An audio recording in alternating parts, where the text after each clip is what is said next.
যুক্তরাষ্ট্রের হস্তক্ষেপে যুদ্ধ থেকে ফিরে এলো ভারত ও পাকিস্তানের সীমান্তে যখন যুদ্ধের দামামা বাজছিল তখন হঠাৎই সবকিছু থেমে যায়। আতঙ্ক ছড়িয়ে পড়ে আন্তর্জাতিক অঙ্গনেও। এটা কেবল দুই প্রতিবেশী দেশের মধ্যে দ্বন্দ্ব ছিল না, এর পিছনে ছিল এক ভয়ঙ্কর আশঙ্কা, পারমাণবিক সংঘাত।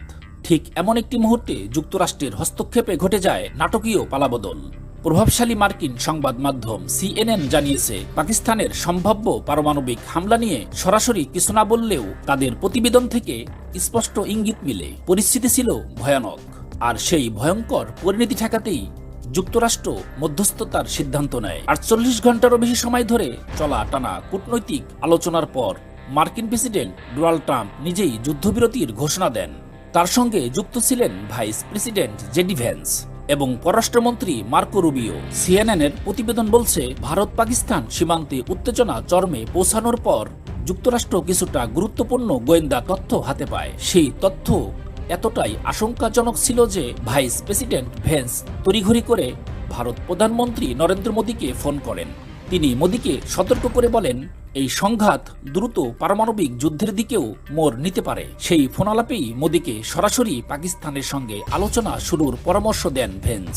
যুক্তরাষ্ট্র তখন স্পষ্ট বুঝতে পারে দুই দেশের মধ্যে কোনো কূটনৈতিক যোগাযোগ নেই। তাই হোয়াইট হাউসের একটি গোয়েন্দা টিম, যার মধ্যে ছিলেন পররাষ্ট্রমন্ত্রী রুবিও, জাতীয় নিরাপত্তা উপদেষ্টা এবং হোয়াইট হাউসের চিফ অফ স্টাফ সুজি ওয়াইলস, প্রতিনিয়ত দুই দেশের ঊর্ধ্বতন কর্মকর্তাদের সঙ্গে যোগাযোগ রাখতে শুরু করেন। বিশেষজ্ঞরা বলছেন, মোদির সঙ্গে ভ্যান্সের ফোনালাপ ছিল পুরো প্রক্রিয়া টার্নিং পয়েন্ট। তার পরপরই যুক্তরাষ্ট্র সক্রিয়ভাবে পাকিস্তান এবং ভারতের মধ্যে আলোচনার সুযোগ করে দেয়। যদিও তারা সরাসরি কোনো চুক্তির খসড়া তৈরি করেনি, তবে দুই পক্ষকে আলোচনার টেবিলে আনতে তারা গুরুত্বপূর্ণ ভূমিকা পালন করে। এরই মধ্যে CNN-এর সাংবাদিক নিক রবার্টসন আরও একটি চাঞ্চল্যকর তথ্য প্রকাশ করেন।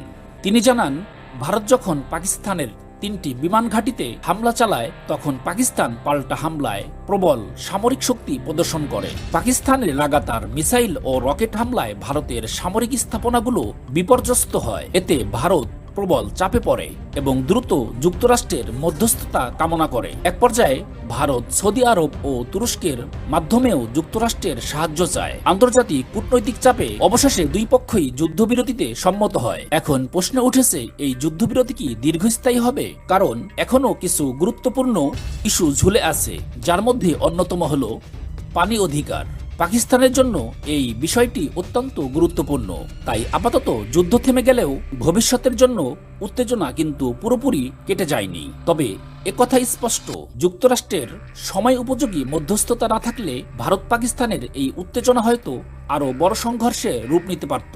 ট্রাম্প প্রশাসনের মতে ভাইস প্রেসিডেন্ট ভ্যান্স এবং মোদির মধ্যে ঘনিষ্ঠ ব্যক্তিগত সম্পর্কেও এই পরিস্থিতি সামলাতে সাহায্য করেছে। বিশ্ববাসী এখন তাকিয়ে আছে এই যুদ্ধবিরতি কতদিন স্থায়ী হয়। ভারত পাকিস্তান কি সত্যি এক নতুন শান্তির পথে হাঁটতে পারবে?